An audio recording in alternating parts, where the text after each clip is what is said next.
자, 여러분들 안녕하십니까. 이번 이야기는 시청자 동네꼬마님께서 찾아오셨습니다. 동네꼬마님을 바로 모셔보도록 하겠습니다. 안녕하십니까. 안녕하십니까.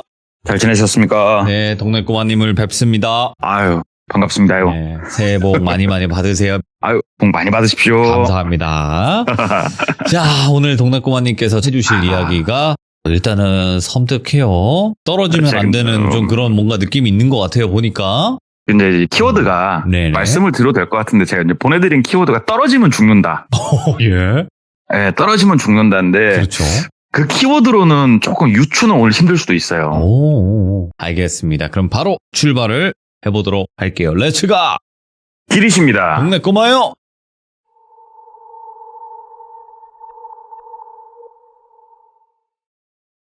오늘 이야기는 현실적인 이야기이기도 하지만 약간의 영적인 부분이 좀 들어가 있기도 한 이야기고요. 제가 이제 브랜드를 옮기고 나서 이쪽 선배들한테는 뭐 딱히 얘기를 안 했었어요. 많이 자세히는. 근데 이제 어떻게 생활을 하다 보니까 또 얘기를 하게 되고 결국은 좀 부탁을 했죠. 주변에 여러 가지 일들이 있으면 얘기 좀 한번 해줘라. 근데 꽤나 차를 엄청 파시는 분이 선배가 있는데 제가 매장에 있었는데 저한테 그러는 거예요. 야, 동꼬야, 너 어디 나가지 말고 좀 있어라. 그래서 왜요? 그랬더니 좀 있으래요. 그래서 있었어요. 그랬더니 얼마 안 있다가 그 선배 고객이 오고 꽤나 오래전부터 알았던 사이인 것처럼 웃으면서 차 계약을 쉽게 넣으시더라고요. 되게 잠깐의 시간 동안 그 계약을 뚝딱 넣더니 상담실 문을 열고 저보고 들어오래요. 그래서 들어갔어요. 그랬더니 내가 전에 얘기했던 그 동생이라고 저를 소개를 해주는 거예요. 그러면서 그 사장님 얘기를 듣게 된 거예요. 이 선배가 도와줘서 이야기를 들을 수 있게. 그래서 한번 얘기를 드려보자면 일단은 이 일들이 일어난 시기 자체가 2000년도 한 초중반 그때쯤 있었던 일이고 이 당시에 이분의 나이가 이제 30대 초반에서 중반 넘어간 그 정도 나이였어요. 이분에 대해서는 간략하게 설명을 드려야 될 것 같아요. 살아온 거를. 집이 뭐 어렵지도 않았고 그렇다고 부유하지도 않았고 그냥 일반적인 집에서 평범하게 학창시절을 보냈대요.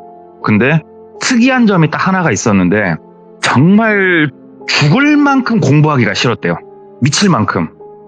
근데 부모님은 중산층 집이니까 어느 정도 서포트를 해줄 수가 있으니까 몽당구로 두드러 패면서 공부를 시켰대요. 그러니까는 진짜 공부하기 싫은데 부모님이 하도 두드러 패싸니까 공부를 이제 하는 거죠. 그래가지고 어떻게 고등학교 때까지 졸업을 한 거예요. 또 우리가 뻔히 생각할 수 있다시피 고등학교 성적은 거의 꼴등에서 원탑, 투탑이었으니까 대학교도 생각 없었고 그러니까 부모님은 어떻게 해서든지 무슨 대학이라든지 가라 그러는데 똘비는 갈 생각이 없었어요. 대학 자체를. 그래서 대학을 안 가겠어. 나 건들지 마시오. 이제 나도 성인이니까. 이제 부모님하고 이렇게 대립각을 막 세우다가 이제 부모님이 그러면은 대학교를 가기 싫으면 군대를 가라. 그래가지고 반강제로 머리채에 잡혀가지고 군대를 진짜 어린 나이에 가게 된 거예요. 이제 부모님의 계산은 그거였겠죠. 군대 갔다 와서 속 좀 차려라. 근데 실제로 전역을 하고 나서 똘비는 많은 부분 생각이 바뀌기도 했었대요. 그래, 내가 언제까지 이렇게 오늘만 살 순 없다. 나도 내일을 꿈꿔야겠다. 그러려면은 첫 번째로 일을 해야겠다. 학교 갈 생각은 그때도 없었대요. 그래서 일단은 부모님이 너 생각 잘했다. 그러면 일자리를 한번 알아봐라. 그래가지고 부모님 도움 없이 혼자서 일자리를 막 알아본 거예요. 그러다가 우연히 면접을 몇 군데 보고 연락이 와가지고 이제 채용이 된 거예요. 이제 그곳이 뭐였냐? 그 배송을 위주로 하는 이제 그런 포지션이었대요. 본인이 사무일도 약간은 하면서. 그러니까는 쉽게 말씀드리면 온갖 일을 다 하는 그런 포지션인 거예요. 근데 똘비가 태어나서 일이라는 걸 처음 해보기도 했고 해보니까 또 막상 재밌었고 월급이라는 걸 받으면서 내가 돈을 모으면서 이런 거에 재미를 붙이면서 사람이 늦게 트이는 사람들이 있잖아요. 되게 늦게 트인 거예요, 똘비가. 그러면서 정말 회사 생활에 열정적으로 임했대요. 엄청나게.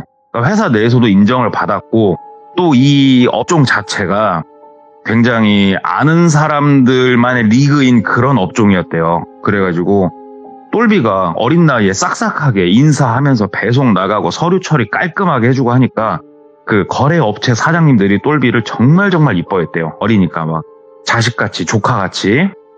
거기서 이제 자리 잡으면서 이제 집에서도 독립해가지고 혼자 방 잡고 돈도 모아가면서 미래 설계를 하면서 그렇게 쭉 시간을 한 3년 정도를 보냈었대요. 그럼에도 어린 나이죠. 근데 하루는 사장님이 출근을 안 하시더래요.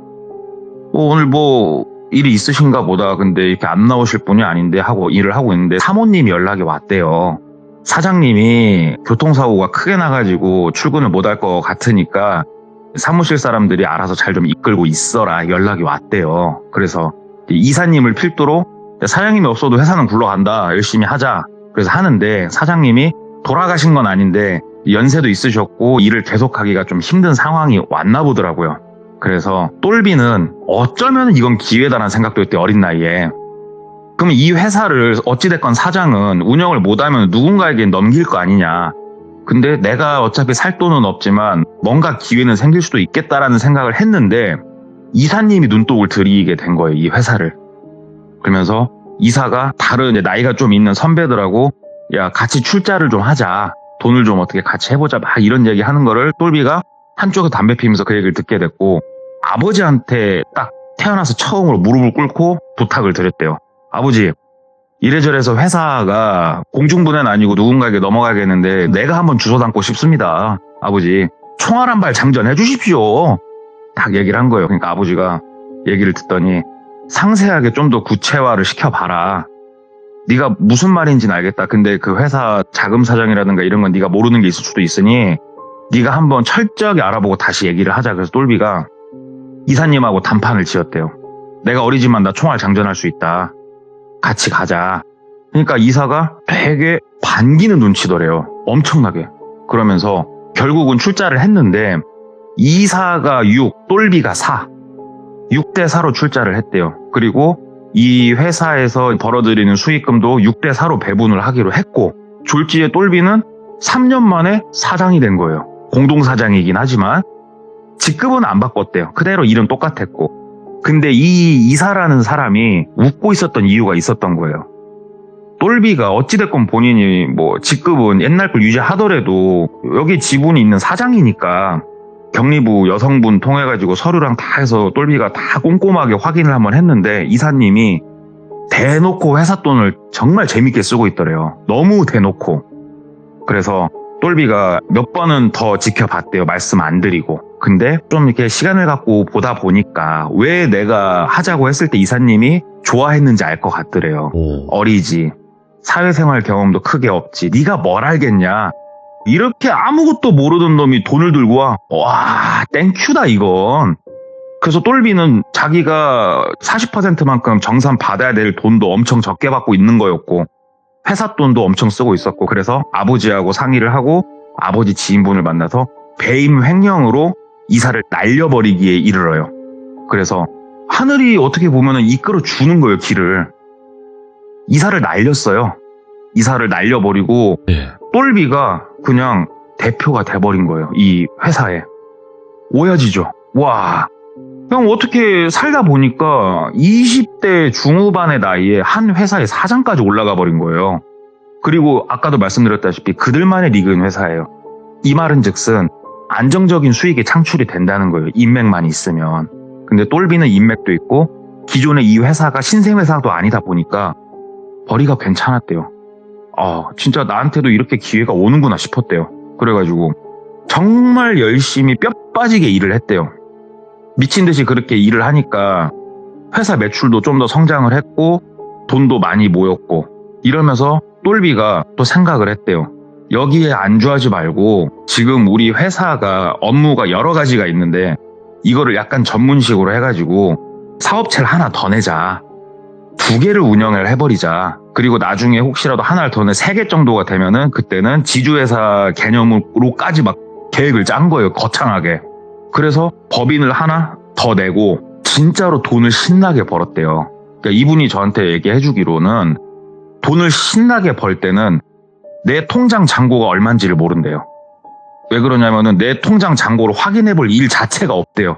돈을 어디서 얼마를 쓰건 내가 잔고가 얼마지란 생각을 할 필요가 없기 때문에 그 정도로 돈을 벌었대요. 정말 재밌게.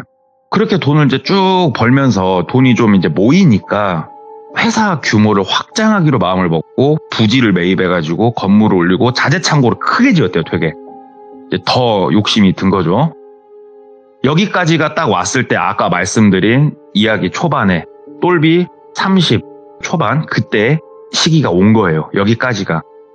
넘부러울 거 없는 상황이에요. 똘비는 지금. 내가 비록 대학은 안 나왔지만 돈은 누가 오든 내가 안 꼴릴 만큼 벌고 있고 탄탄한 회사 갖고 있고 너무 좋았죠. 근데 하루는 자고 있는데 전화가 미친 듯이 오더래요. 진짜 미친 듯이 전화가 계속 와가지고 그 당시 이제 똘비가 결혼까지 했었어요. 돈을 이렇게 잘 벌고 하니까 애기도 하나 있었고 와이프가 깨우더래요. 여보 당신 핸드폰 계속 울린다고 받아보라고. 똘비가 이제 술을 좀 많이 먹고 자고 있어가지고 와이프가 깨우니까 일어나서 이렇게 보니까는 회사 직원이더래요. 여보세요 하고 받으니까 사장님 큰일 났다고 빨리 나오시라고. 뭐 때문에 그러냐고. 불났다고. 뭐라고? 그러니까는 새로 거의 다 지어놓은 그 자재창고에서 불이 나버린 거예요. 똘비가 순간 머릿속이 화끈하더래요. 왜 그러냐면 이 똘비가 운영하는 사업체의 그 자재창고에 넣어놓는 자재라는 물건들이 액수가 좀 많이 나가는 물건들이었고 매달 월 초가 그 자재들을 가득 쟁여놓는 시즌이었는데 가득 쟁여놓고 며칠 안 있다가 화재가 나버렸던 거예요. 피해 금액이 어마어마한 거예요. 지금 빤스바람으로 차 타고 널러 갔대요. 자재창고 쪽으로. 와 봤더니 진짜 깔끔하게 홀랑 다 탔더래요. 옆에 119차 겁나게 와 있고 막 생각을 하는데 화재보험 뭐 이런 거 생각을 하는데 문제는 지금 요 자리 같은 경우에는 법인을 새로 뭐 할까 절까 하면서 이쪽 사업체랑 지금 별개 부지였단 말이에요. 여기가 화재보험 부분도 지금 머릿속이 지끈지끈하고 왜 이 타이밍에 불이 났나 진짜 망연자실하게 서가지고 멍하니 있었대요. 그러면 이제 화재가 뭐 때문에 났고 이런 것도 조사를 해야 보험사 측하고도 얘기를 하고 해야 될 거니까 그런 거 일처리하고 그러고 있는데 이 늦은 시간에 똘비의 베스트 프렌드 A하고 B가 있어요. A하고 B가 회사를 온 거예요. 불난 그 자재창고를. 직원들하고도 친하게 지내니까 직원 몇 명이 똘비가 전화를 안 받으니까 이 친구분들한테도 전화를 했던 거예요. 그러니까 막 친구 둘이 와가지고 야, 너 오밤중에 이게 무슨 일이냐고. 그러니까 똘비가 야, 나 저 머리가 아프다. 이걸 어떻게 하면 좋냐. 이 안에 들어가 있는 물건이 지금 얼마어치인데 야, 이거 진짜 미치겠다. 이거 어떻게 하면 좋냐. 막 발만 동동동동 구르니까 친구들이 막 등 또닥여주면서 일단은 침착해라 하면서 그날은 친구들이 이렇게 옆에서 조금 멘탈을 잡아줘서 일단 넘어갔대요. 한숨도 못 자고 다시 이제 다른 사무실 출근해가지고 직원들하고 또 얘기하고 뭐하고 하는데 이게 손실을 막을 길이 없더래요. 진짜로. 지금 계좌에 있는 돈을 다 털어붓고 뭐하고 막 이렇게 생각을 해봐도 이거는 정말 답이 안 나오는 상황이더래요. 왜 그러냐면은 이 공장을 짓는다고 대출을 또 열심히 끌었었거든요. 이 상황을 어떻게 타개를 해야 되나 이제 고민하고 있는데 친구들이 또 왔대요. 그래가지고 친구들이 똘비야 너무 걱정하지 마라. 내가 이쪽으로 백방으로 나도 알아볼 테니까 너무 걱정하지 마라. 막 안심시켜줘갖고 그래 진짜 니들밖에 없다. 내 고등학교 친구인 니들밖에 없다. 진짜로 고맙다. 근데 실제로 친구들이 그 보험사 쪽부터 시작해가지고 관공서로 해가지고 구제받을 길이 없는지 금융권으로 해가지고 정말 열심히 알아봐 주더래요. 연락이 계속 오고. 근데 문제는 똘비가 지금 타이밍이었어요. 가장 내가 부채가 크고 현금 비중이 적은 어떻게 보면 나약해져 있는 타이밍에 불이 딱 난 거거든요. 답이 없더래요. 은행에서도 그래 내가 뭐 몇 달 조금 연기를 해주겠다 얘기했는데 이게 지금 몇 달로는 안 되는 상황이었대요. 왜 그러냐면은 그들만의 리그인 회사여서 바로바로 못 돌리면은 다른 업체 쪽으로 넘어가는 그런 상황이기도 해가지고 결국은 만세를 불러야 되나 하는 상황까지 흘러갔대요. 이 화재 한 번으로. 먼 산 쳐다보고 있는데 어찌됐건 주머니 아직 현금은 있고 자 그래 여기서 다 정리를 해버리자. 어쩔 수가 없다. 그래 일장춘몽 나한테 즐거운 꿈이었다. 막 이렇게까지 생각을 하고 있었대요. 근데 이런 똘비한테 전화가 한 통 오더래요. 전화 누군가고 봤더니 처음에 똘비가 이쪽 어깨에 발을 들여서 본인을 처음으로 살갑게 대해줬고 다른 업체 사장님들도 이렇게 소개를 해준 첫 거래업체 직원이었대요. 이분이 소식 듣고 전화했나 받았대요. 똘비입니다 하고 받으니까 뭐 얘기 들었다고 하면서 얘기를 하더래요. 그래서 뭐 이겨내야죠. 뭐 잘할 거예요. 또 얘기를 하니까 정말 어렵게 말을 꺼내더래요. 저기 똘 사장 정말 그게 내가 지금 상황이 어떤지 내가 정확하게 몰라서 그러는데 뭐 힘들면은 얘기하라고 하면서 진짜 어렵게 3천만 원만 빌려달라고 얘기를 하더래요. 지금 아버지가 병원에 계시는데 수술을 좀 해야 된다. 돈이 필요하다. 만약에 똘 사장 당신까지 안 되면 사채 시장이라도 난 지금 가서 알아보려고 한다. 지금 똘비 상황에서 이 얘기를 들으니까 이거 어떻게 답이 안 나오죠. 이거 돈을 어떻게 줘요? 돈은 있었대요. 충분히 그 이상의 지금 현금은 있었지만 이 일을 처리를 하는데도 모자란 돈들이기 때문에 일단은 좀 정중하게 거절을 했대요. 근데 거절을 하니까 알았다고 그러면 사채시장 쪽을 한번 지금 가볼란다고 어찌됐건 전화 봐서 고맙다 얘기를 하길래 똘비가 그럼 잠깐만 나도 주머니 사정 확인 좀 해보게 잠깐만 있어봐요 하고 전화를 끊었대요. 자기도 이제 왜 그런지 모르겠지만 전화를 끊고 그냥 생각을 하는데 그냥 그런 생각이 들었대요. 어차피 망했는데 인맥이라도 남겨두고 좋은 일이라도 하자. 까짓 거 어차피 2, 3천 내 주머니로 이거 안 들어온다. 어차피 이쪽 다 틀어받고 은행에서 다 뜯어갈 돈들인데 좋은 데다 차라리 쓰자. 막 이런 생각이 갑자기 확 들더래요. 사람이 미친 거죠. 그래갖고 진짜로 30분도 안 돼가지고 다시 전화를 했대요. 나다고 아버지 3천만 원 있으면 살 수 있냐고. 그러니까 그건 장담 못하지만 자식된 도리로서 하는 데까지는 해봐야 되지 않겠냐. 빌려주면은 사장님 내가 매달 얼마씩 갚겠다. 똘비가 그러면요 지금 이쪽 사무실로 오시라고 그랬더니 막 진짜 총알처럼 널러 오더래요. 그래가지고 사무실 앉아가지고 3천만 원 빌려주겠다고. 이자 없이 그냥 빌려주려니까 어떻게 그럼 상환해 주실 거냐고 얘기를 하니까 자기가 매달 150만 원씩 상환을 하겠다. 왜냐면 나도 최소 생활을 해야 되기 때문에 150만 원씩 상환을 꼬박꼬박 잘 하겠다라고 얘기를 하더래요. 그래서 A4 용지 한 장 가져오라고 해가지고 서로 딱 이렇게 해갖고 공증까지는 안 받았지만 서류로 하나 이렇게 해가지고 지장 찍고 3천만 원 송금을 해줬대요. 개인 돈 딱 송금해주고 사람이 먼저 아니겠냐고. 아버지 살리라고. 지금 나도 내 상황이 정말 안 좋은데 뭐 어차피 이 돈 은행이나 다른 곳에 갈 것 같으면 좋은 일에 쓰면 좋지 않겠냐고 호탕하게 웃었대요.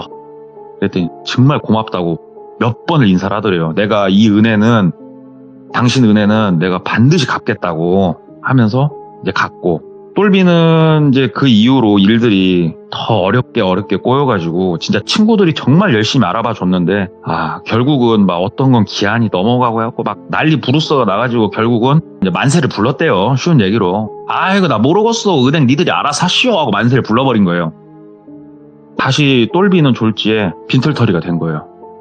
빈털터리가 되고 나서 1년이 좀 못 됐을 때 우리가 그런 말이 있지 않습니까? 가난이 찾아오면 사랑은 바로 창문 밖으로 넘어가 버린다고. 와이프가 이혼하자고 얘기를 하더래요.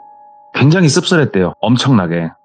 굉장히 씁쓸했지만 그래 그렇게 해라. 그랬더니 뭐 애기는 내가 데리고 갈라니까 양육비를 매달 붙여라. 네 맘대로 해라. 내가 돈이 있으면 붙여주겠다. 없으면 못 주는 거다. 네 맘대로 해라. 결국은 이혼까지 해가지고 진짜로 다시 똘비 혼자 남은 거예요.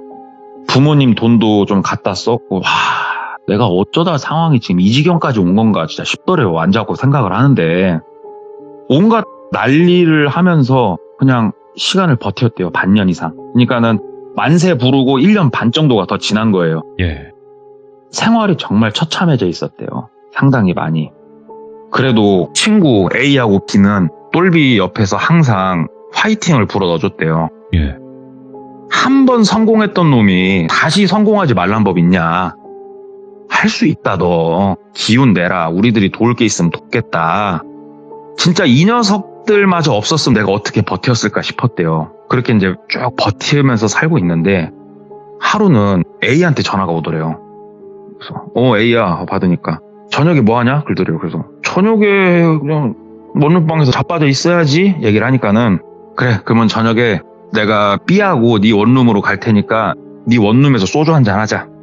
그래가지고 갑자기 우리 원룸에서 왜 지저분해 청소하기 귀찮아 그랬더니 갈게 일단 있어. 그러더니 저녁에 오더래요. 족발에 뭐에 막 싸가지고.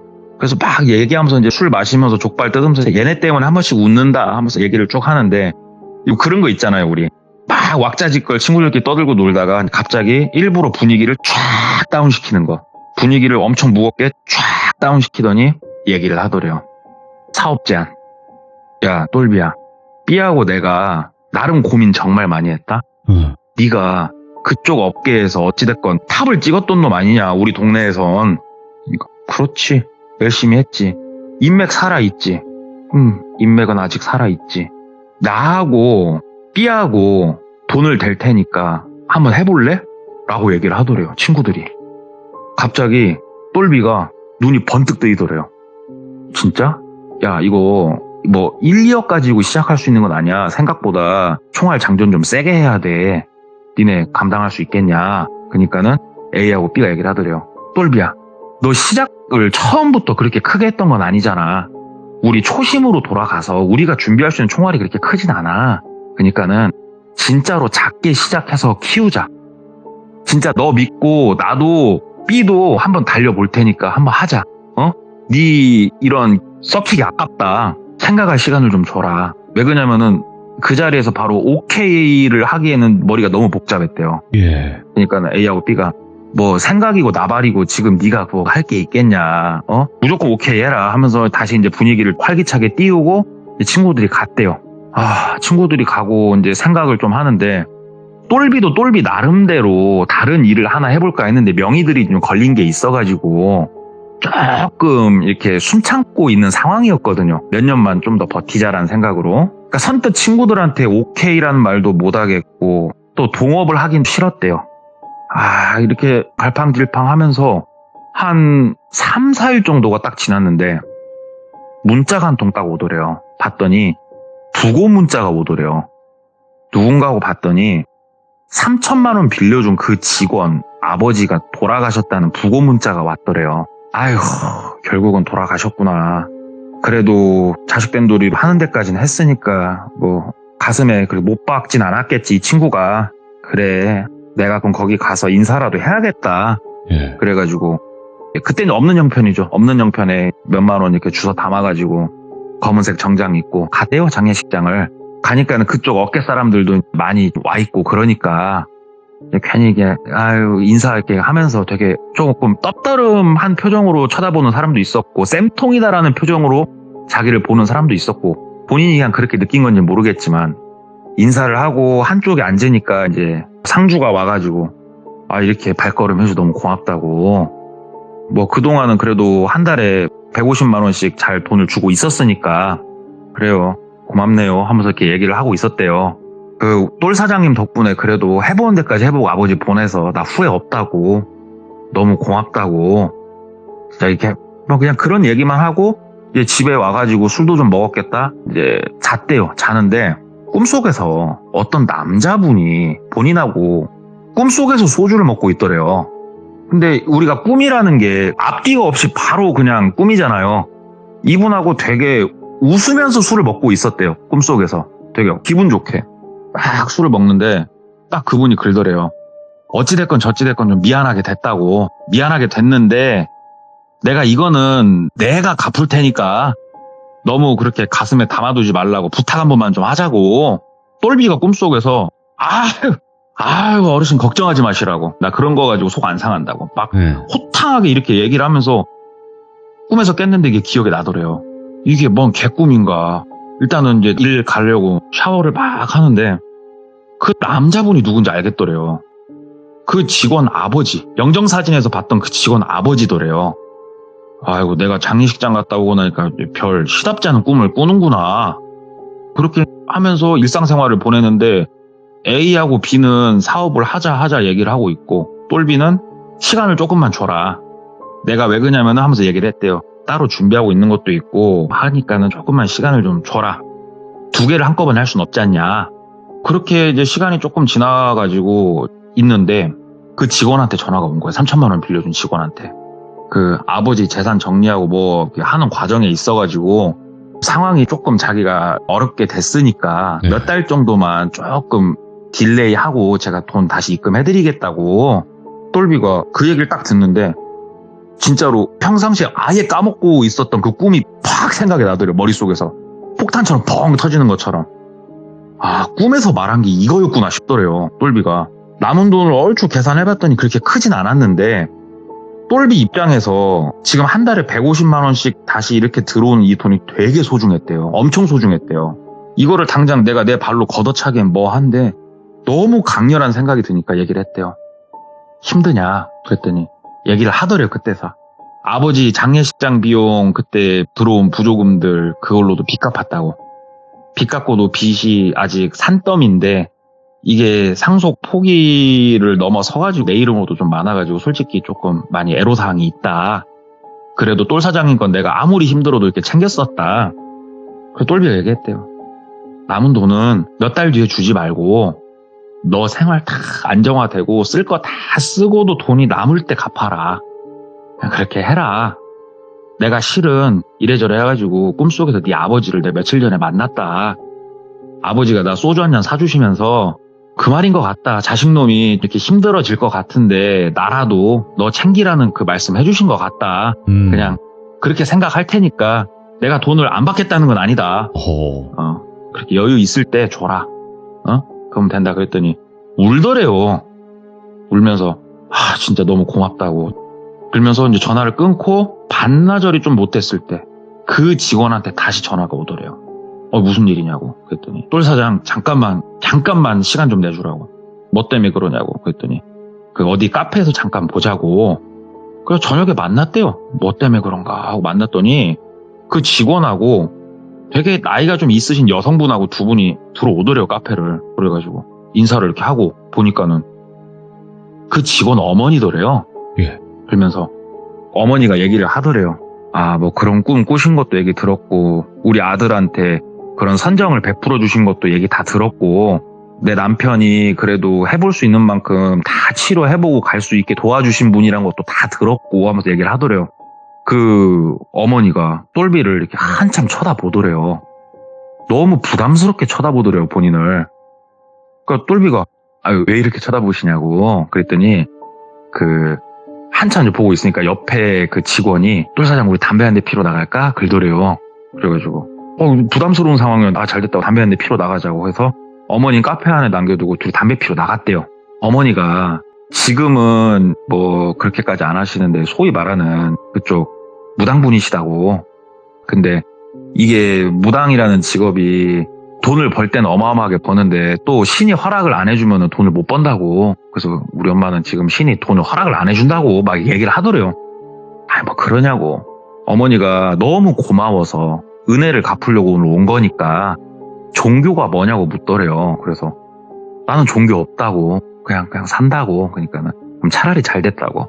어머니가 뭔 얘기 해주면은 그냥 한쪽에다가 잘 새겨 들으시라고 얘기를 하더래요. 그래서 알았다. 아이고 그런 거였으면 에휴 그냥 뭐 진작 말을 하지. 그러면 다시 들어갔대요.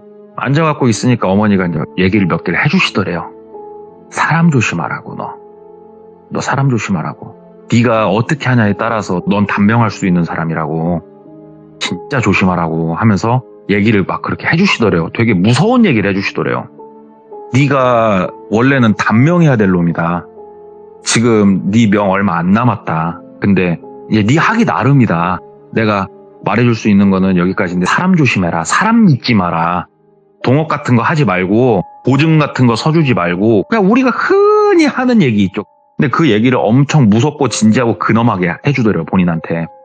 아유 어머니 알겠습니다. 좋은 말씀 감사합니다 어머니. 예 하고 이제 보내놓고 이제 집에 가는데 그런 생각을 했대요. 그냥 정말 나한테 고마웠나 보다. 근데 뭐 사실 무당이네 어쩌네 해도 누구든지 어른이라면은 그냥 의뢰해 줄 수 있는 말들이었으니까.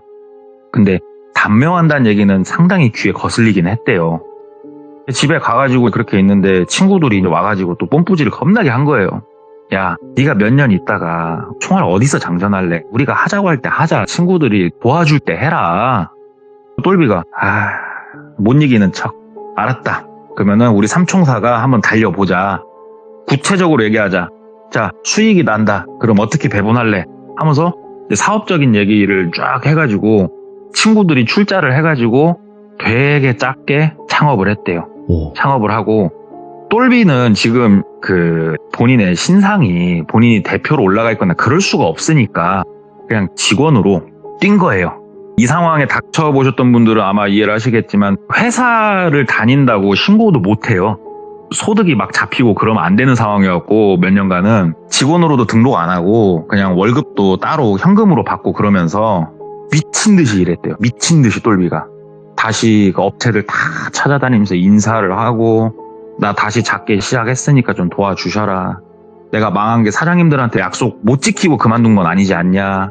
기회 한 번만 더 줘라. 그리고 그때 그 3천만 원 빌렸던 직원이 본인하고 거의 같이 다니면서 빌고 다녔대요. 내 은인이다. 믿고 도와줘도 된다. 나 어디 업체 직원인데 사장님 나도 부탁드린다. 도와줘라. 그래가지고 정말 짧은 시간 내에 똘비가 다시 많은 그 업체들한테 오더를 조금씩 받기 시작을 했대요. 친구들도 똘비도 이제 아주 좋은 상황들이 나오기 시작하는 거예요. 네. 친구들은 이제 친구 나름대로 다른 거 일 있나 없나 막 알아보러 다니고 똘비는 똘비대로 미친 듯이 일 파고 들고 하는데 이제 매출 규모가 어느 정도 조금 더 올라왔대요. 안정궤도까지 올라왔대요. 딱 올라오고 친구들하고 저녁에 사무실에 앉아가지고 아유 야 그래도 여기까지 일단은 올려놓긴 했는데 지금부터가 또 일이다. 여기서는 또 회사 규모도 키워야 되고 하면서 쭉 얘기를 하는데 친구 하나가 얘기를 하더래요. 야 똘비야 해외여행이나 한번 나가자. 그러더래요. 똘비가 갑자기 무슨 해외여행이야. 그러니까는 야 이렇게 고생했는데 너도 지금 우리가 매출 규모가 셋이 노나 먹다 보니까 크진 않다만 너도 임마 라면 먹을 형편은 이제 벗어났잖아. 응? 한 번씩 치킨 불러 먹을 수 있잖아. 우리 해외여행 한번 나갔다 오자. 응? 그랬더니 똘비가 생각을 좀 하다가 노 했대요. 노. 안 간다. 왜 안 가냐. 출입국 기록 남기기 싫다. 내가 이거 명의 깨끗해지기 전까지는 나 티끌 하나 흠잡을 거 만들기 싫다. 돈 없는 놈이 어떻게 해외를 나가냐. 그럼 말이 안 된다. 노 할란다. 그러니까 친구들이 그래 맞아 너 지금 상황이 그랬지. 알았어 그러면은 나하고 B하고 둘이 갔다 올 테니까 너 막 섭섭하게 생각하지 마. 막 얘기를 하더래요. 그래가지고 나 섭섭하게 생각 안 한다. 갔다 와라. 니들도 고생했다 진짜로. 그러니까는 알았다 울고 지네들끼리 한 보름 뒤에 출국을 하는 걸로 이렇게 잡았대요. 그래가지고 그런가 보다. 뭐 부럽지도 않았대요 크게. 그래서 이제 친구들이 출국을 하기 전날 일을 마치고 들어와가지고 딱 이렇게 이제 방구석에 누워있는데 모르는 번호로 전화가 오더래요. 그래서 좀 늦은 시간이었고 여보세요? 받으니까 여성분이셨대요. 얘기를 좀 해보니까 그 직원 어머니 한번 뵀던 무당 하셨던 그 어머니더래요. 연락이. 예 어머니 안녕하시냐고 그랬더니 도와주신 덕분에 뭐 작게 나도 일을 좀 시작을 했고 우리 아이 거 돈 조만간에 좀 더 드릴 수 있을 것 같고 막 이런 얘기를 해주시더래요. 그래서 똘비가 일이 풀리려니까 또 이렇게 막 여기저기서 돈이 들어오네. 아이고 어머니 잘 됐다니까 다행이다고 천천히 주시라고. 그 아버님이 부탁하고 간 돈이니까 솔직히 말씀드리면 안 주셔도 된다고. 이런저런 얘기하고 있으니까 어머니가 얘기를 하더래요. 아들한테 들었다고 사업 시작하셨다고. 왜 지금 다시 밑바닥부터 시작했고 이제 첫걸음 딱 떼놨다고 안정적으로. 그러니까는 혼자 하시는 사업이죠? 그러더래요. 그래서 그 아드님도 아시는데 그 혼자 하는 건 아니고요. 진짜 오래된 제 친구 2명 있거든요. 이 친구 2명이 돈 내고 저는 이제 인맥을 내고 그렇게 사업한 거라고. 그랬더니 갑자기 화를 버럭 내시더래요. 내가 말한 거 뭘로 들었냐고. 너 동업하지 말라고 내가 말한 거 귀등으로 안 들은 거냐고 막 뭐라고 하더래요. 그래가지고 어머니 저도 뭐 먹고 살아야 되고 배운 게 도둑질이라 이게 제일 전문인데 어머니 너무 걱정 그런 거 하지 마시라고. 그러니까 어머니가 친구들 믿지 말라고. 그 친구들 내가 안 봐도 난 느낄 수 있을 것 같다고. 여기까지 느껴진다고. 그 사람들이 좋은 마음으로 지금 너한테 온 거 같냐고 하면서 막 뭐라고 하더래요. 솔직히 듣고 있자니 기분이 좀 나쁘더래요. 네가 뭘 한다고 내 친구들을 판단해. 이런 친구가 없는데 지금. 근다고 본인이 화는 못 내고 어머니 제가 불이 나서 사업에 망했던 놈입니다. 사기당해서 망한 놈 아닙니다. 어머니 너무 걱정 마시라고 얘기를 한 거예요. 그러니까 어머니가 막 아이고 아이고 그 불이 그냥 났겠냐고 그거 그냥 났겠냐고 그 불이 막 하면서 친구 욕을 또 그렇게 해대더래요.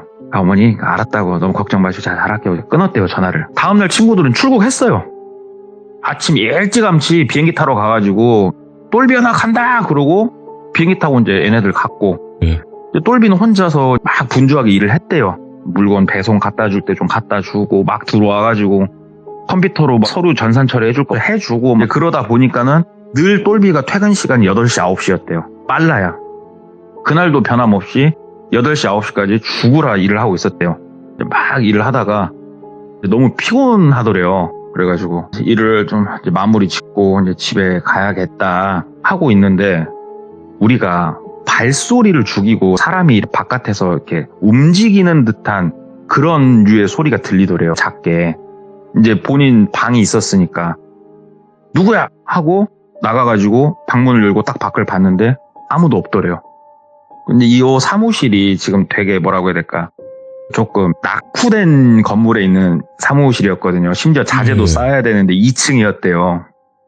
누구야? 하고 이렇게 보는데 아무도 없고 아씨 내가 잘못 들었나. 이거 묘하네. 기분 되게 묘하네.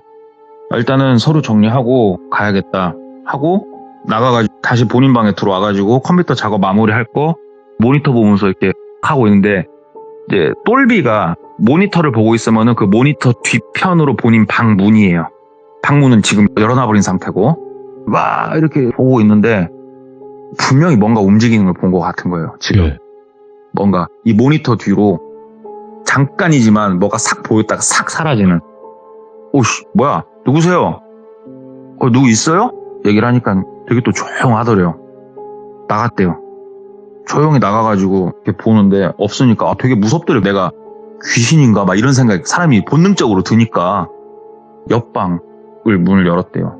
이렇게 불 꺼져 있고 아무것도 없고 탕비실 쪽 가가지고 이렇게 문을 봤더니 문이 이렇게 닫혀있진 않더래요. 왜 안 닫혀있지? 하고 싹 여는데 머리에서 별똥별이 번쩍 하더래요. 진짜 안에서 사람이 튀어나오면서 본인 머리를 방맹이 같은 걸로 후리 까버린 거예요.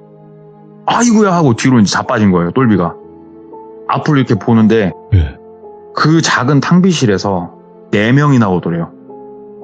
근데 그걸 보고 있는데 어이가 없는 게 뭐였냐면 되게 어린 친구들이었대요. 딱 봐도 얘네가 많이 먹어야 중학교 1, 2학년 정도 돼 보는 애들이었대요. 그런 애들 4명이 딱 있는데 한 명은 손에 방맹이를 하나 들고 있었고 그놈이 본인 머리를 지금 찍은 거였고 나머지 3명은 손에 칼을 들고 있더래요. 어린애들이 지금 뭘 하러 왔구나. 하하 낭패다. 머리가 아프고 뒷목이 저려오고 이거 느낄 새도 없이 다시 일어났대요. 그래서 니들 뭐야? 그랬대요. 그러니까는 얘네들이 지들끼리 얘기를 하더래요. 야 여기서 쫄아서 나가는 놈은 진짜 배신자다. 야 누가 할 거야? 누가 할 거야? 이런 얘기를 하더래요. 지들끼리. 얘네들도 그러니까 머뭇머뭇하고 있더래요. 그러니까 똘비가 이놈 새끼들! 니들 지금 이게 들어와서 뭐한 짓이야 이놈아! 하고 이제 소리를 지른 거예요. 똘비가. 그러니까는 얘네들이 눈빛이 처음에는 막 우왕좌왕하다가 친구들 중에 한 놈이 얘기를 하더래요. 이거 한 번이면은 야 얼마인지 알아? 라는 얘기를 하더래요.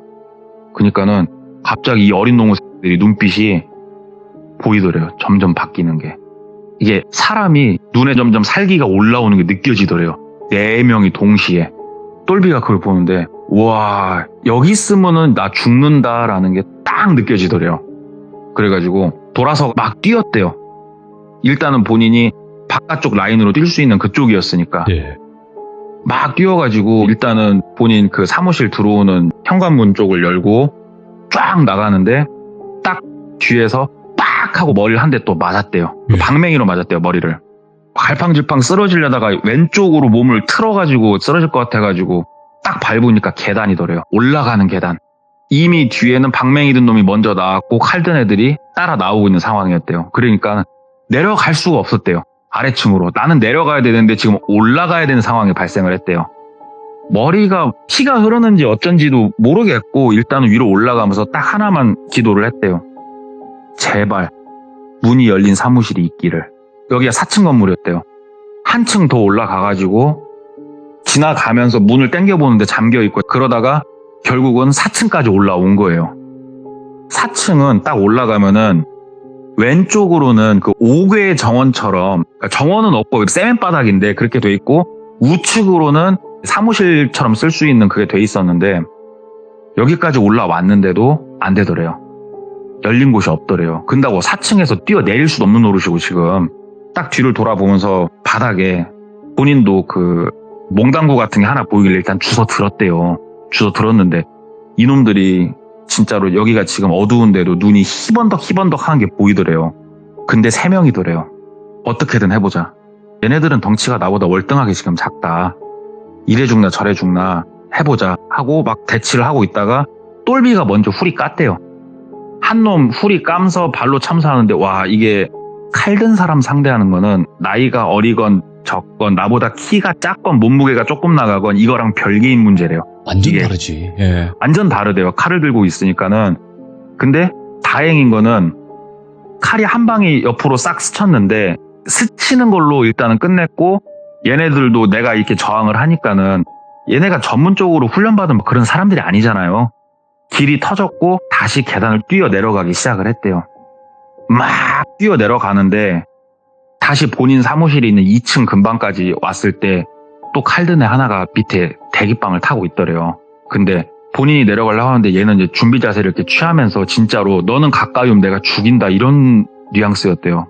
그래가지고 본인도 이 칼이 한 방 스치니까 두려움이 있었는지 본능적으로 내려오다 다시 올라갔대요. 우당탕탕 하다가 일단은 얘 시야에서 잠깐 내가 멀어지고 위에서 내려오는 시야에서 멀어진 게 층과 층 사이에 있는 화장실이 있었대요. 그 화장실로 들어간 거예요. 예. 숨을 곳이 거기밖에 없었대요. 지금 현 상황에서. 화장실로 들어가가지고 이 화장실도 우리가 생각하는 그런 화장실이 아니고 진짜로 되게 오래돼가지고 삭은 나무 문으로 된 화장실이었대요. 오. 되게 좀 냄새나는 옛날. 그 잠금 장치도 우리 그거 아시죠? 이렇게 위로 올려가지고 오른쪽으로 이렇게 밀면 잠기는 거 그냥 발로 빵 차면 그냥 부서지는 그거지만 잠그고 들어가가지고 그 한 칸은 쪼그려 앉아갖고 일을 보는 칸이었고 옆에 네. 칸은 되게 작지만 청소용구 함이었고 그리고 창문이 크게 하나 있고 그래서 창문을 열고 안에 있는 양동이를 바깥으로 집어 던지고 청소용구 함으로 들어갔대요.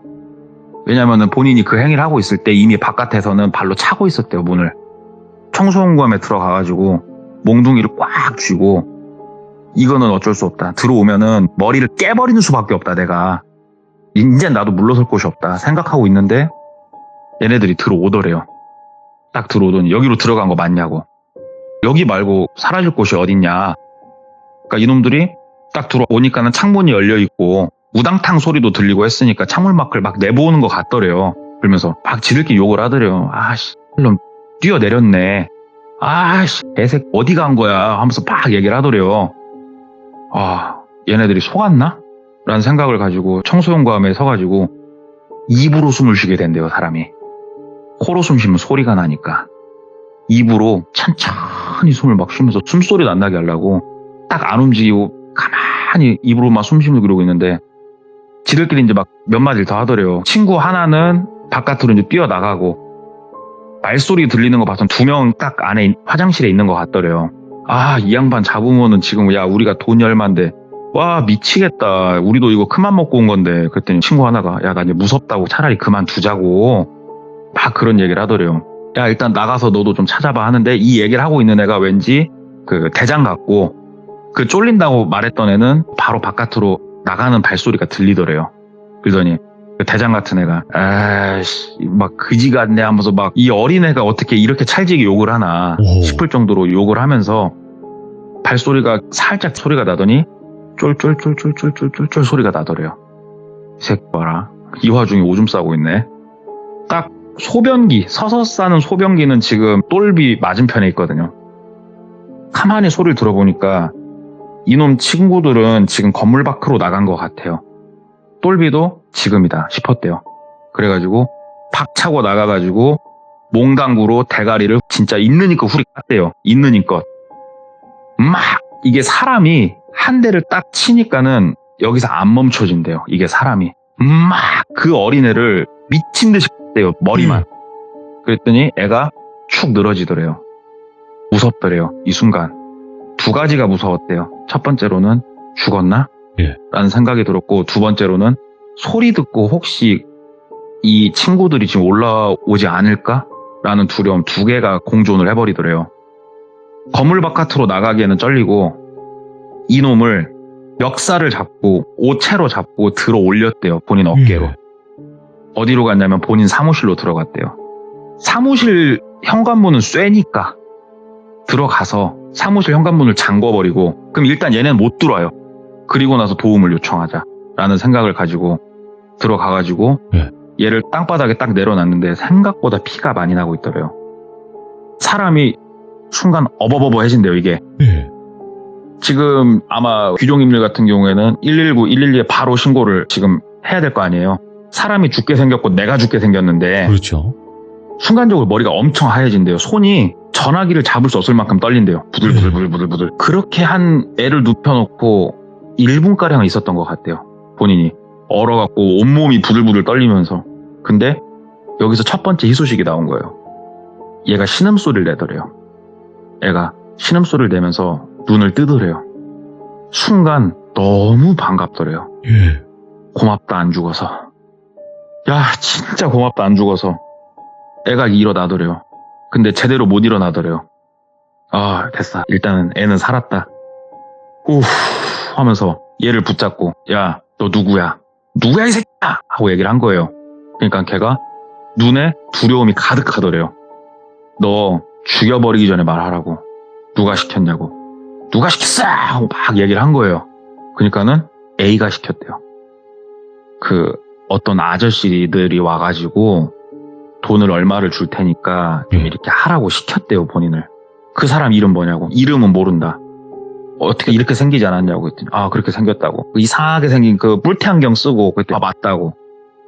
너 오늘은 내가 살려줄 테니까 일단은 나는 이거 경찰 부를 거니까 너는 죄값 받으라고 이제 친구들도 다 불고. 와. 그래가지고 사무실 전화기를 부여잡고 이제 신고를 이제 하는 거예요. 근데 여기서 똘비가 경황이 없어가지고 얘를 묶어놓고 가서 전화를 했어야 되는데 얘를 놓고 한 6, 7발자국 가가지고 사무실 전화기를 들고 신고를 하려고 전화를 하는데 얘가 갑자기 뻘떡 일나더니 바깥으로 튀어나가버리더래요. 그냥. 졸제 놓친 거예요 지금. 아 내가 여기까지 생각 못했구나. 얘가 왜 못 일어날 거라 나는 생각하고 있었지? 그래가지고 일단은 막 신고를 하고 현 상황이 지금 당장 얘네들이 있는 건 아니니까 경관분들이 이제 몇 분 와주시고 뭐 얘기를 좀 하고 근처 CCTV를 한번 뭐 찾아봐라 하면서 조서 쓸 거 쓰고 집에 간 거예요. 네. A하고 B에 대한 구체적인 얘기는 일단은 경찰한테는 구체적으로까지는 얘기 안 했대요.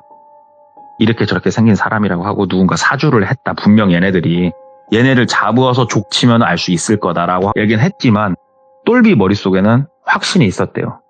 그 특이하게 생긴 뿔테 낀 놈이 A였거든. 친구 A. 예.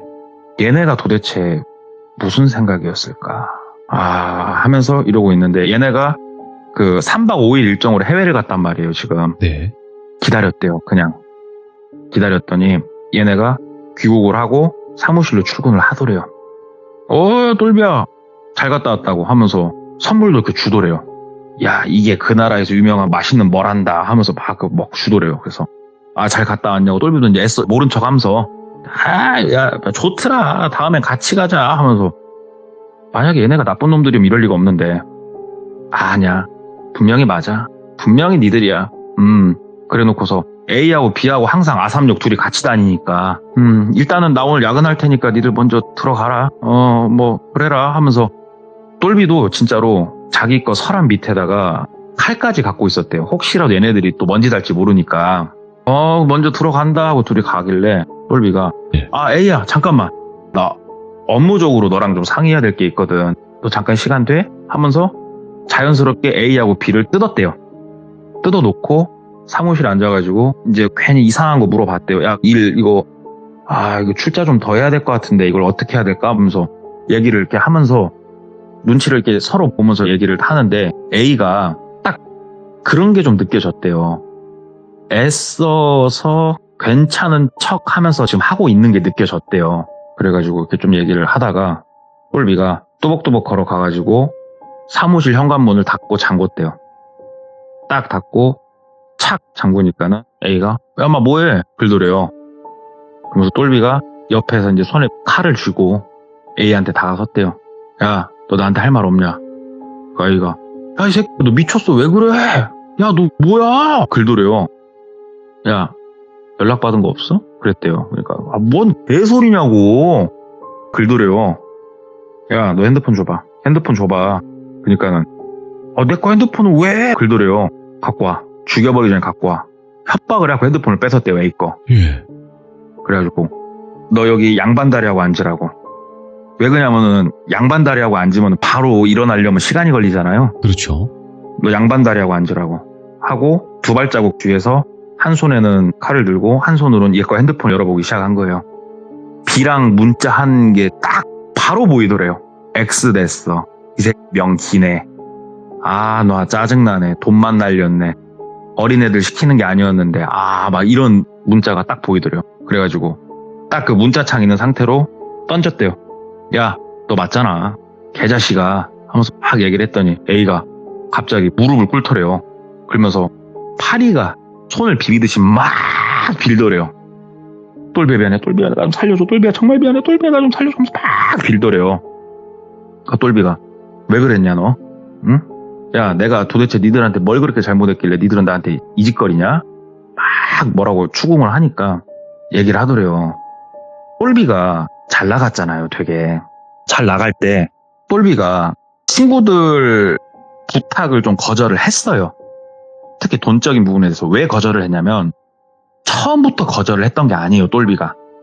아마 사업을 하시는 분들은 공감을 하실 거라는데 사업이 규모가 커지면요 똥파리가 달라붙어요.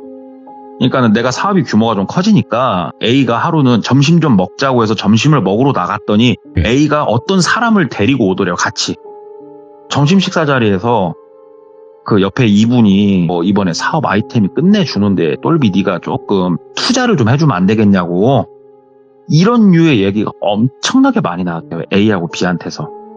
실제로 그래가지고 조금 소액은 투자를 한 것도 있었지만 이게 너무 얘네들이 이러니까 야, 뭐 좀 투자해라. 야, 뭐 좀 하는데 이번에 찬조 좀 해라. 뭐 해라. 본인이 ATM도 아니고 자꾸 띵동띵동 누르니까 조금 매몰차게 몇 번 거절을 했대요. 일부러 되게 매몰차게. 그럼에도 불구하고 얘네들은 끝까지 의리를 지켰으니까 또 나한테 더 할 말 없냐고 그랬더니 또 쭉 이어서 얘기를 하더래요. 예. 너 우리가 출자를 했고 네가 지금 사업체를 여기까지 올려놨지 않냐. 솔직히 그런 계획이 있었다. 이제는 너만 없어지면 나랑 B랑 사업 키우면 되는 거였다고. 네가 있으면은 결국에는 우리들은 나중에 다 뺏기는 거 아니냐. 결국 영업권인데 애초부터 얘네들 이럴 생각이었던 거예요. 처음부터. 내 사업적인 부분만 빨아먹고 나를 어떻게 잘못되게 만들까 이걸 궁릴치 실제로 했던 친구들이었던 거예요. 친구라고 생각했지만 친구도 아닌 애들이었고 일단 그 자리에서 진짜로 거짓 없이 다 얘기를 하더래요. 근데 문득 그 생각이 들더래요. 그 직원 어머니가 했던 말. 야, 설마 니들이 사무실에 불냈냐? 니들이 창고에 불냈냐? 라고 얘기를 했대요. 아니다고. 진짜 우리가 그런 거 아니라고. 내가 뭐 때문에 너한테 그렇게까지 하겠냐고. 그러니까 똘비가 진짜로 칼을 가까이 대면서 나 진짜 이 자리에서 너 죽여버리고 나 죽을 거라고 그냥 나 잃을 거 없다고 이제 두 놈 다 오늘 밤에 죽이고 나도 그냥 갈란다고. 이혼도 했고 난 천하의 쌍놈이 됐고 집에서도 나 그냥 갈란다고. 네. 어? 그리고 내가 너한테 처음부터 모르고 물어본 거 있냐?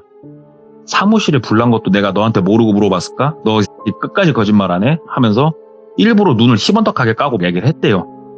그러니까는 다시 한번 대가리를 땅에 박으면서 미안하다고 빌더래요. 사무실에 불낸 놈도 얘네들이에요. 이 얘기를 듣는데 이땐 충격이었대요. 되게 예. 엄청난 충격이었대요. 애써 원래 알고 있던 것처럼 하면서 너 일단 이 자리에 가만히 있으라고. 나 이제 경찰 지금 부르려니까 가만히 있으라고 하면서 그 자리에서 바로 신고를 했대요. 바로 신고를 하고 경찰분이 오셔가지고 같이 이제 서로 간 거예요. 근데 여기서 소름이 돋는 거는 신고를 하고 경찰분들이 슈퍼맨도 아니고 바로 오진 않잖아요. 걸리죠, 좀. 네. 시간이 잠깐이자만 걸리지 않습니까? 무릎을 꿇고 눈물을 뚝뚝 흘리면서 미안하다 똘비야 진짜 친구가 돼가지고 미안하다 내가 잠깐이지만 돈에 눈이 멀었었다 네 능력이 너무 탐났었다 막 빌더래요. 오랜 우정이 있는데 선처를 좀만 해줘라 막 빌더래요. 그러니까 똘비도 그걸 보고 있는데 진짜로 와 뭐라고 해야 될까 역겹더래요. 그러다가 경관분들이 도착을 하셨어요. 예. 문 딱 열어주니까 친구가 어떻게 했을까요? 사람 살려! 하고 소리를 지르더래요. 친구가. 경찰을 보자마자. 너무 어이가 없어가지고. 아뿔싸. 많은 분들이 아시겠지만, 제가 아까도 말씀드렸던 시기 자체가 지금 스마트폰이 아닌 시기예요. 야, 녹음 버튼은 누르지.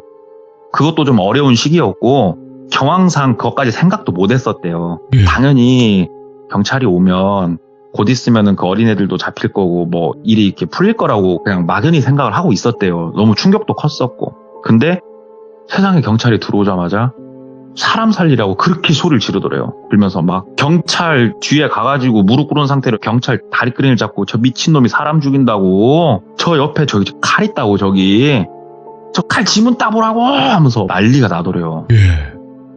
졸지에 똘비는 사람을 죽이려고 한 놈이 돼버린 거예요 지금. 그러네요. 예. 예, 근데 다행인 거는 그 칼이 만약에 사심이나 이런 거였으면 문제가 됐을 거예요. 근데 그 일반 우리 집에서 쓰는 큰 칼 있죠? 예. 과도는 아니고 과도보다 큰 사이즈. 그거였대요. 그러니까 얼마든지 이 회사 탕비실에서 그냥 쓸 수 있는 칼이었던 거예요. 그리고 이 사람이 다친 것도 아니고 똘비는 똘비대로 막 얘기를 한 거예요. 막 이래저래 해가지고 막 이랬다 저랬다 하는데 결국은 얘네들을 처벌을 할 수 있는 건 고사하고 얘네가 선처를 해줘야 되는 상황까지 갔대요. 예. 왜냐하면 똘비는 인정을 했으니까. 내가 좀 이래저래해서 내가 좀 윽박을 질렀었다. 칼은 든 적 없다. 윽박을 질렀었다. 근데 칼을 들었다 울고 지문이 나오고 이런 정황들이 있으니까 결국은 뭐 실제로 형을 살고 이런 사람은 없었대요. 그리고 꼬맹이들은 꼬맹이들대로 잡아야 되는데 진짜 어려웠대요. 왜냐면 지문이 등록이 안 돼 있는 애들이잖아요. 이렇게 이제 시간이 흘러가지고 일단 다시 시작하기로 회사는 공중으로 해다 날려버렸고 예. 이 도시가 정말이지 질리더래요. 여기 있기가 싫더래요. 무섭더래요. 그냥 여기를 뜨자. 아예 내가 살고 있는 도에서 멀리 가서 새 출발을 하자. 어차피 가족도 없는데 동창이고 뭐고 이제 두렵다. 근데 문득 그 직원과 직원 어머니가 생각이 딱 나더래요. 그래서 그 직원한테 전화를 했대요. 요래저래 해가지고 좀 애로사항이 있었고 내가 여기를 좀 뜨려고 한다. 얘기를 하니까는 그러면은 얼굴 한 번만 보고 가래요. 엄마와 같이 나가려니까. 그래가지고 동네 카페에서 만났대요. 만나가지고 얘기를 쭉 했대요. 어머니가 조심하라는 거 내가 한 귀로 듣고 한 귀로 흘려가지고 그런 상황까지 한번 겪었었다고 막 얘기를 했더니 그 어머니가 천만 다행이다. 네.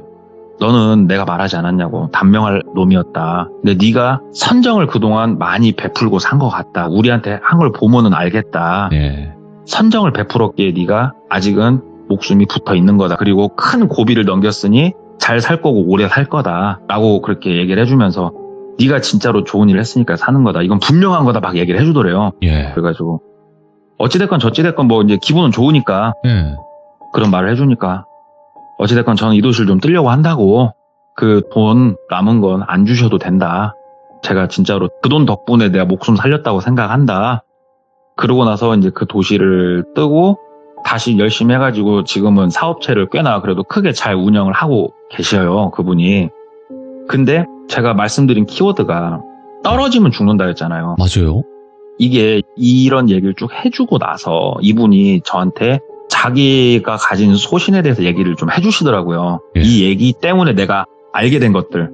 첫 번째로 혹시 주변에 조금 잘 나가는 사장님들을 보면 아니 우리 사장님은 어차피 이거 100% 못 받을 돈인데 왜 빌려주지? 왜 돈을 내주지? 라고 진짜 이해가 안 되는 사장님들이 좀 있을 거예요. 규모가 좀 있는 업체의 사장님들 중에. 그게 그분들은 본능적으로 아는 거래요. 내가 잘 나가고 있을 때 칼같이 사람을 대하면 안 되고 그분들도 안 돼요. 이 돈 못 받을 거. 못 받을 것도 아는데 내 최후의 보루를 만들기 위해서 이 돈을 내주는 거래요. 그리고 이렇게 하는 이유가 뭐냐면 많은 분들이 자기가 살아온 인생을 한 번만 생각을 해보세요. 대학교 졸업을 하고 처음에 직장에 들어가서 180만 원, 200만 원을 받다가 직급이 올라가고 월급이 올라가고 집을 샀고 차를 샀고 점점 생활이 올라갔잖아요. 열심히 산 사람들 보면. 그렇죠. 여기서 갑자기 어떤 큰 사고가 있던 뭐가 있건 딱 미끄러져가지고 탁 떨어져 보면 안 돼요. 진짜 생각지도 못했던 사람이 엄청나게 고소하고 있고 탁 떨어지는 순간 나랑 비슷한 페이스로 올라갔던 사람들 있잖아요. 그 사람들이 나를 못 올라오게 밟는데요. 이거는 이 사람이 몸으로 겪은 거래요. 예. 사회생활을 하면서 일평생을 살면서 떨어지면 죽는다는 자세로 살아야 된다고. 안 떨어지려고 혹시라도 내가 조금 떨어졌을 때 밑으로 확 안 땡기게 하려고 못 받을 돈인 걸 알면서도 주변 사람들한테 내가 돈을 주는 거고 그렇게 하는 거라고 그런 얘기를 해주더라고요. 그래서 그 얘기를 들으니까 내가 밑으로 확 떨어졌을 때 진짜로 그 사람들은 내가 다시 올라오는 게 싫을 수도 있겠구나. 생각지도 못한 곳에서 어떤 일이 있을지 모르겠구나. 떨어지면 맞네요. 죽는구나. 그런 얘기를 들어가지고 좀 오늘 길었네요. 오늘 제가 눈치도 없이. 또 인류애가 이렇게 박살이 나는 게. 그러니까 말 그대로 동네꼬마님께서 지금 해주신 게 내가 떨어질 때 아래로 끌어당기는 사람이 있을 거고 위에서 밟는 사람이 있어요. 이게 얼마나 무서운 거예요. 그쵸. 근데 네. 생각보다 가까운 사람일 수가 있대요, 그게. 그렇죠. 네. 가까울수록 더 조심하라는 얘기도 있는 거고 그래서 굉장히 참 씁쓸하면서 또 생각이 좀 많이 드는 이야기예요. 동네꼬마님 오늘 이야기 너무너무 감사드리고요. 또 다시 뵙겠습니다. 감사합니다. 네.